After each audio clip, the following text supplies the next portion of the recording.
How about you, General Torre? May violation ho ba sa arrest or detention ni former President Duterte? No, sir. No, wala. Categorical wala tayong violate na law. No, sir. Okay. Can I read to you Republic Act 7438, an act defining certain rights of person arrested and detained under custodial investigation, as well as the duties of the arresting, detaining, and investigating officer, and providing penalties for violation thereof. Section F, any person arrested or detained, arrested, detained, or under custodial investigation shall be allowed visits by or conference with any member of his immediate family or any medical doctor or priest, minister chosen by him, or by any member of his immediate family or by his counsel. I saw the video, sir. President Duterte was asking for his own doctors. Ang sabi nyo, hindi, may dala kayong doctor na colonel. Tama po ba? That's one part, sir. Yes, so you did not allow him to bring in his own doctor. There's another video that will show that he has his doctors from the Cardinal Santos. Yes, and he was saying kulang yon kasi ano pa sila, di ba? Yung iba pang doctors, pero hindi na pinayagan. There's videos from outside, yung ibang gamit, etc. Correct, sir?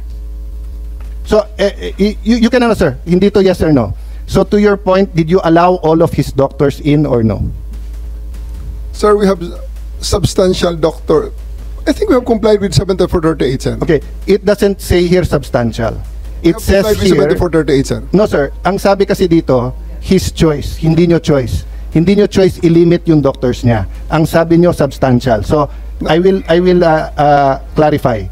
Were there doctors that he requested you did not allow in? Yes I was or not no? aware of that, sir. Okay, you're not aware kung meron pinapasok o wala. Kung meron siyang ibang additional doctors, But I saw the video wherein you're saying 2-star, ako na nagdedesisyon, I will not allow VP Sara in. Tama? Yes, sir. Okay. Hindi ba siya anak?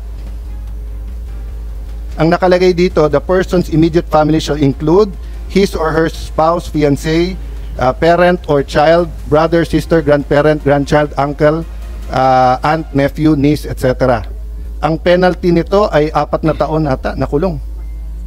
Penalty clause. Any arresting public officer, employee, or any investigator who fails to inform any person arrested, detained, or under custodial investigation of his right to remain silent and to have competent penalty of not less than 8 years. Ito, sa letter B, any person who obstructs or prevents any of his lawyers, any member of his family, or person arrested, detained, medical doctor or priest of his choice 4 years. So, sir, you prevented VP Sara from entering.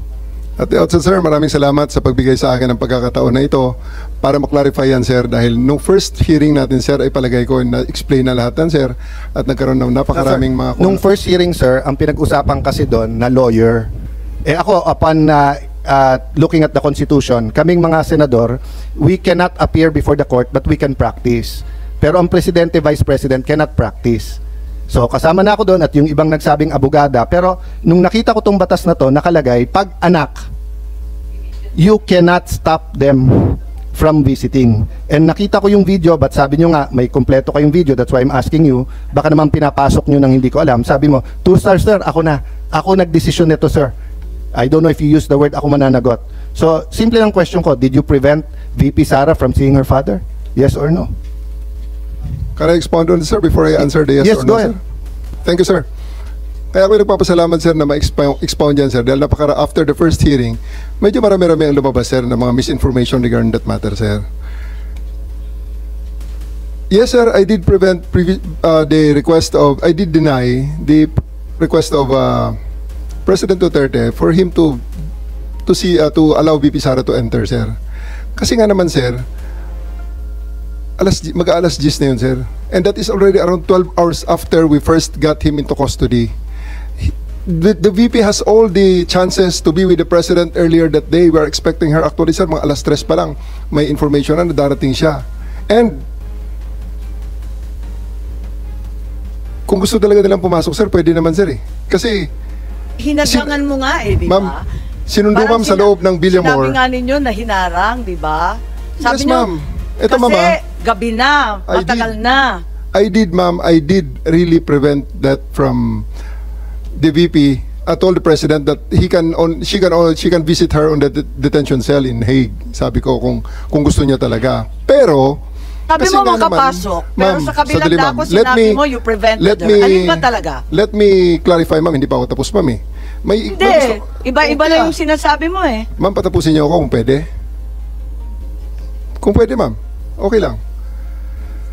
Kasi ma'am, meron tayong... I think the resource person is, If you will allow me. Sir, if you will allow me. Sir, yaw. Okay, sir. Kaya nga, but please. eto sir, after all was being said and done, yung sasakyan ni Hanilet, sir, and 5 other vehicles, nakapasok at sinundo sila, sir. Ang eroplano nasa bukas pang pintuan, sir. So, yan, sir, ang isang tumayong balahibo ko nun, sir, nung panahon na nakita ko, andyan yata si VP Sara, andyan si Bongo nakapasok na. Kasi sinusundo na, sir, si Hanilet at saka si Kitty, sir, ng kanilang mga sasakyan, together with the other entourage. Bakit nila sumabay dun, sir, sa tarmac? Bukas pa naman, sir, ang pintuan. Alam mo, Madam Chair, Sir. Nick, Sir. That's a new ibig mong information, sabihin sir. kung pwede pumasok yung si Ma'am Hanilit at saka si Kitty, gusto mo ring sabay-sabay na sila. Sir, ganito. Hindi ko dinideny na pinrevent ko si VP Sara na pumasok based on the request of the president, the former president. Okay, The reason for that, you prevented VP Sara from entering. yes, ma'am. Okay. Because the reason for that is that 12 hours na ang nakalipas at tapos na ang lahat ng mga delaying tactics. Nick, I cannot allow that. Otherwise, Nick, magiging magulo pa ang situation, Nag-expire sir. pala yung karapatan ng may expiration date pala yung karapatan ng anak na bumisita sa kanyang tatay. Sir, we do believe, ako, sir, personally, that's my call at that time because I'm operating on the premise na ang it's your aking mission. call. It's your call to Yes, violate sir. the law. Yes. It's your call to violate the law. Dahil nakalagay sa batas, binasa ni Senator Alan Cayetano na bawal na pigilan yung anak na bumisita. So it's your call to violate the law. Hindi sa ganong context, sir. Oo. Anong konteksto? Anong Nasasabi konteksto mo mo? lang, talagang hinadlangan mo yung pagpasok eh. Mr. President, I won't belabor the point kasi sinagot nyo naman, sir, yung tanong ko. Kasi nga, going back to Ambassador Lacanilao, that's a violation of the law. If you look at the law, it says arrested, detained, and custodial investigation. Kung arrested lang to, baka may lusot, 12 hours, 6 hours, matagal na.